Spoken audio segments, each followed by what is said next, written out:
Good morning students, welcome in business studies class.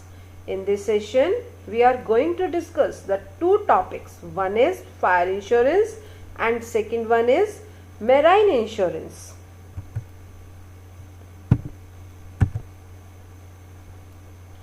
What is fire insurance? Fire insurance is a contract under which one party in return for a consideration agrees to indemnify the other party for the financial loss which the latter may suffer due to damage of the property insured by the fire during a specific period of time and up to a specific amount.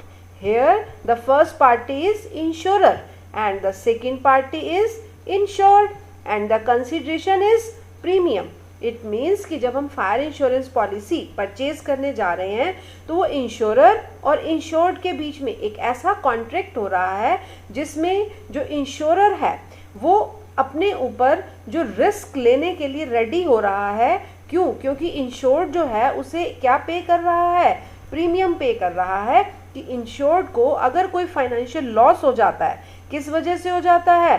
Fire की वजह से. अगर insured को कोई financial loss हो जाता है तो जो इंश्योरर है, इंश्योरर मीन्स इंश्योरेंस कंपनी है, वो उसके लॉस को कंपनसेट करेगी. किस वजह से करेगी कंपनसेट? क्योंकि जो इंश्योर्ड है, इंश्योर्ड ने एक फिक्स प्रीमियम कंसीडरेशन पे किया है अपने रिस्क को कवर करवाने के लिए.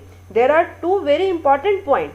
First one is generally the period of insurance is 1 year. अगर 1 ईयर के अंदर आपकी प्रॉपर्टी में फायर से कोई डैमेज हो जाता है तब तो इंश्योरेंस कंपनी आपको क्लेम देगी. अदरवाइज आफ्टर द 1 ईयर ये इंश्योरेंस पॉलिसी लैप्स हो जाएगी.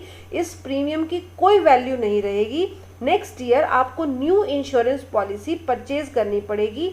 अगेन प्रीमियम जो है वो इंश्योरेंस कंपनी को पे करना पड़ेगा. इन सिंपल वर्ड्स हम ये कह सकते हैं कि जो इंश्योरेंस प्रीमियम हमने पे किया है फायर इंश्योरेंस के अगेंस्ट वो 1 ईयर के लिए वैलिड होता है.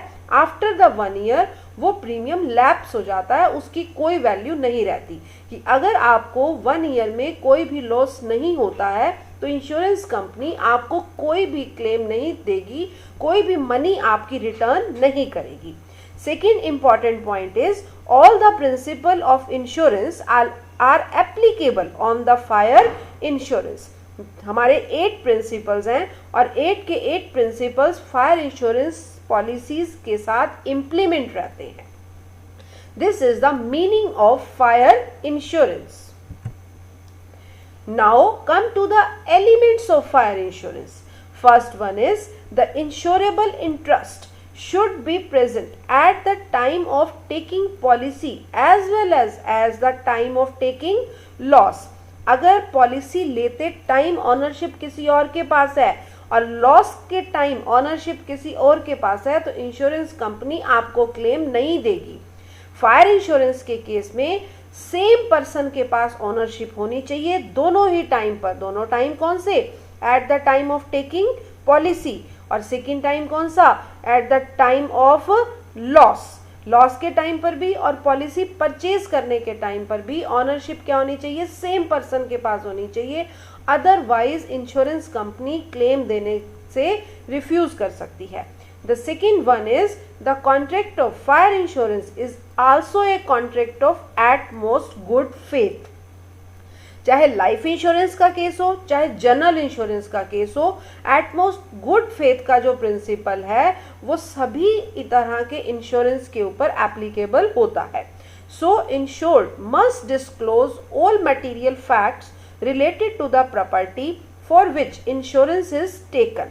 इसीलिए बहुत ज़रूरी है कि इंश्योरेंस कराते टाइम आपको अपनी प्रॉपर्टी से रिलेटेड जितने भी फैक्ट्स हैं उन सभी फैक्ट्स को इंश्योरेंस कंपनी के सामने शो करना चाहिए. एग्जाम्पल से क्लियर करते हैं कि मैं अपनी एक फैक्ट्री का इंश्योरेंस करवाने जा रही हूँ और उस फैक्ट्री के अगेंस्ट मुझे इलेक्ट्रिसिटी बोर्ड से बहुत बार स्ट्रेचुटरी वार्निंग मिल चुकी है कि आपकी वायरिंग ओल्ड हो चुकी है. जो इलेक्ट्रिसिटी की वायरिंग फिट है अंदर वो ओल्ड हो चुकी है, आप उसे चेंज करवाइए, अदरवाइज किसी भी टाइम शॉर्ट सर्किट हो सकता है। अब नेचुरल है, शॉर्ट सर्किट होगा तो आग तो लगेगी ही लगेगी, ठीक है। और मैंने ये बात इंश्योरेंस कंपनी से हाइड रखी जब मैं इंश्योरेंस पॉलिसी परचेज कर रही हूँ, और कुछ टाइम में मेरी फैक्ट्री में आग लग जाती है due to the short circuit. और इंश्योरेंस कंपनी ऐसे ही आपको क्लेम नहीं दे देती है कि आपने क्लेम की डिमांड की और इंश्योरेंस कंपनी आपको क्लेम का चेक दे देगी, नहीं, वो पहले सर्वे करेगी, चेक करेगी, इन्वेस्टिगेशन करेगी कि लॉस होने का रीज़न क्या रहा है। तो जब इंश्योरेंस कंपनी इन्वेस्टिगेशन कर रही है तो उसे पता चलता है कि स्ट्रेचरी वार्निंग इलेक्ट्रिसिटी बोर्ड की तरफ से ऑलरेडी इशूड थी, तो इंश्योरेंस कंपनी यहाँ पर आपको डॉक्ट्राइन ऑफ और एटमोस्ट गुड फेथ को जो आपने फॉलो नहीं किया, वॉयलेट करने के अंडर आपको कंपनसेशन देने से रिफ्यूज कर सकती है, मना कर सकती है कि आपने इस प्रिंसिपल को फॉलो नहीं किया और अब हम आपको इंश्योरेंस कंपनसेशन, इंश्योरेंस क्लेम नहीं देंगे। Third one is the principle of indemnity is strictly applicable on fire insurance as insured get only loss amount or policy amount whichever is less. Insured को जितना लॉस हुआ है उतना ही compensation मिलेगा, और अगर उसकी पॉलिसी का अमाउंट उसके लॉस से कम है तो पॉलिसी का अमाउंट मिलेगा। एग्जाम्पल से क्लियर करेंगे। एक इंश्योरेंस कंपनी ने आपकी प्रॉपर्टी का इंश्योरेंस किया और इंश्योरेंस का जो सम एश्योर्ड था वो था 5 लाख रुपीज़ का, यानी कि पॉलिसी परचेज की गई 5 लाख के अगेंस्ट परचेज की गई, ठीक है। अब आपकी प्रॉपर्टी को डैमेज हो जाता है 4 लाख रुपीज़ का, तो इंश्योरेंस कंपनी आपको 4 लाख रुपीज़ देगी, ना कि पॉलिसी का अमाउंट देगी जो कि 5 लाख रुपीज़ था।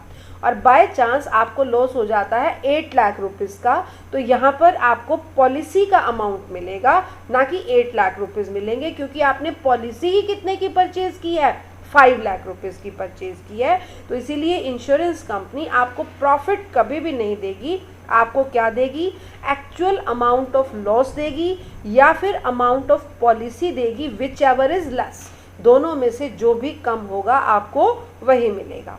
And the last element is the compensation is paid only when the loss is due to fire. Fire से अगर आपको कोई लॉस हुआ है तो आपको कंपनसेशन मिलेगा, अदरवाइज आपको नहीं मिलेगा। So doctrine of causa proxima is also strictly followed. These are the 4 important elements of fire insurance. Now come to the second one, that is marine insurance. A contract of marine insurance can be defined as an agreement under which the insurer undertakes to indemnify the insured in a manner and to extent thereby agreed against marine losses. Marine insurance marine losses के against ही आपके risk को, आपके loss को cover करेगा, other कोई losses marine insurance के against cover नहीं होंगे। यहाँ पर जो कॉन्ट्रैक्ट हो रहा है वो इंश्योरर और इंश्योर्ड के बीच में ही हो रहा है, किन लॉसेस को कवर करने के लिए, मैराइन लॉसेस को कवर करने के लिए। द इंश्योर्ड में बी कार्गो ओनर और ए शिप ओनर और ए freight receiver.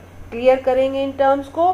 Cargo owner, cargo owner कौन होता है, जो गुड्स का ओनर होता है। शिप ओनर कौन होता है, जिसका शिप होता है। एंड द फ्राइट रिसीवर कौन होता है, जिसे फ्राइट रिसीव होना होता है। कई बार जो शिप ओनर होते हैं वो अपने शिप्स को दूसरे पर्सन्स को रेंट पर दे देते हैं, दूसरे पर्सन्स उनके शिप हायर कर लेते हैं। अब जिस पर्सन ने शिप को चलाने की जिम्मेवारी ली हुई है, जर्नी की रिस्पॉन्सिबिलिटी जिस पर्सन पर है, फ्राइट उसी को ही रिसीव होता है। सम टाइम शिप ओनर और फ्राइट रिसीवर सेम हो सकते हैं, और कई बार आपने अगर शिप हायर किया हुआ है, आपका खुद का शिप नहीं है, तो यहाँ पर शिप ओनर और फ्राइट रिसीवर डिफरेंट भी हो सकते हैं। The insurer is known as underwriter. The insured pays a particular sum, यानी कि sum assured, which is called premium, in exchange for a underwriting from the insurer to indemnify the insured against the loss or damage caused by the sea perils. Marine insurance की सबसे important बात क्या है कि जो सी perils हैं, यानी कि जो आपको सी से जो खतरे हैं, उन्हीं के अगेंस्ट ही यहाँ पर लॉस का कंपनसेशन आपको दिया जाएगा। ठीक है, यानी कि मैराइन इंश्योरेंस में अगर आपको कोई बाहर से, सी के बाहर से कोई नुकसान होता है तो आपको इंश्योरेंस कंपनी क्लेम नहीं करेगी। यहाँ पर जो मेन कॉन्सेंट्रेशन रहेगा वो क्या रहेगा, सी पेरिल्स का ही रहेगा। Very important point is principle of insurable interest, principle of proximate cause and principle of warranty are applicable in the marine insurance. This is the concept of marine insurance. Now come to the elements of marine insurance. First one is the insurable interest should be present at the time of loss. Very important point. In the case of fire insurance, taking insurance policy as well as taking loss, दोनों time पर insurance का जो insurable interest है वो होना compulsory है। लेकिन marine insurance में only one time interest is required, this is the time of loss. कि लॉस के टाइम पर जिसकी ऑनरशिप होती है, जिस पर्सन के पास लॉस के टाइम पर गुड्स की, शिप की ऑनरशिप होती है, फ्राइट रिसीवर जो होता है लॉस के टाइम पर, उसे ही कंपनसेशन मिलता है। Second one is the contract of marine insurance is also a contract of utmost good faith. So insured must disclose all the material facts related to the property for which insurance is taken.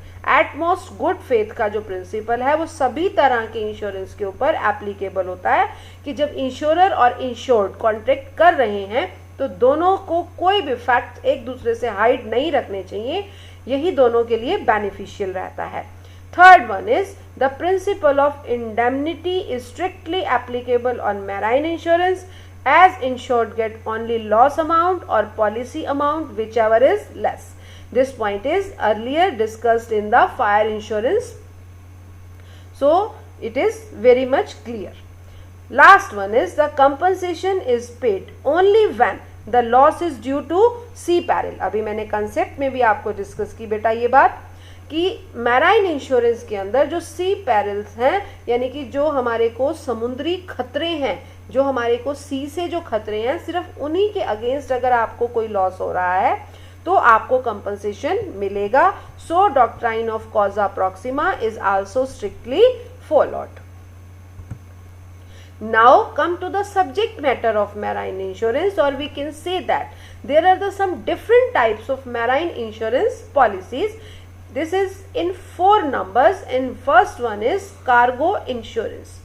This form of marine insurance includes the cargo or the goods contained in the ship and the personal belongings of the crew and the passengers. यहाँ हमारे ship के अंदर जितना भी goods हैं, जितना भी माल है, गुड्स के लिए हम यहाँ पर जब शिप से रिलेटेड बात कर रहे हैं तो हमारी टर्मिनोलॉजी थोड़ी चेंज हो जाती है। हम गुड्स वर्ड की जगह पर यहाँ पर कार्गो वर्ड यूज करते हैं। कार्गो में क्या क्या चीजें इंक्लूड हो जाती हैं? गुड्स जो शिप में रखी हुई हैं, यानी कि जो माल जो एक प्लेस से दूसरे प्लेस पर ट्रांसफर हो रहा है, ठीक है। और belongings of the crew, crew कौन होते हैं?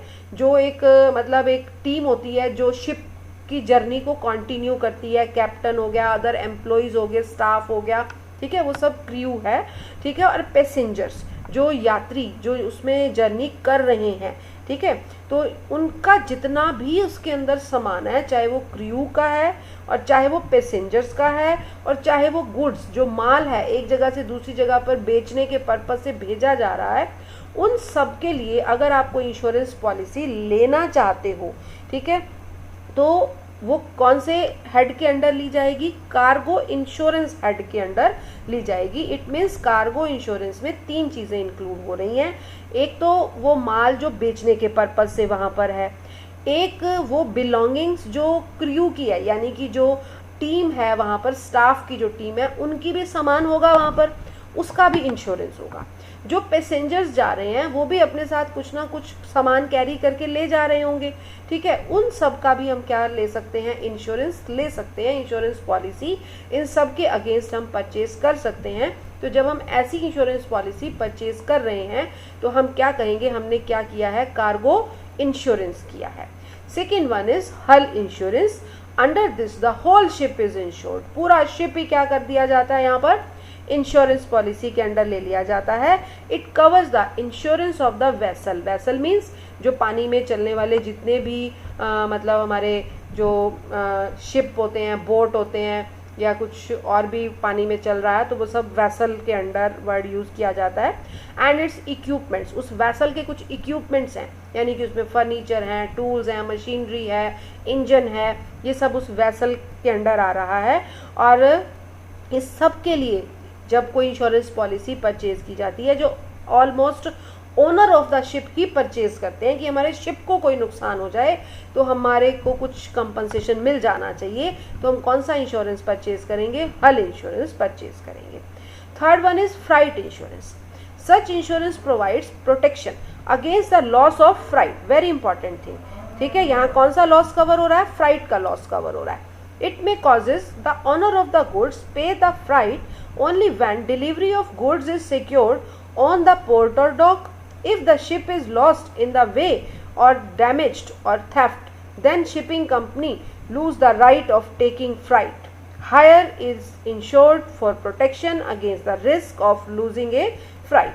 अब सबसे इम्पॉर्टेंट बात क्या है कि देखो, जब शिप के अंदर गुड्स को रखवा दिया गया, ठीक है, तो शिप उसका क्या लेगा, आपसे फ्राइट लेगा, भाड़ा लेगा, किराया लेगा, ठीक है, कि हम आपकी गुड्स को एक जगह से दूसरी जगह पर पहुंचाने की जिम्मेवारी ले रहे हैं।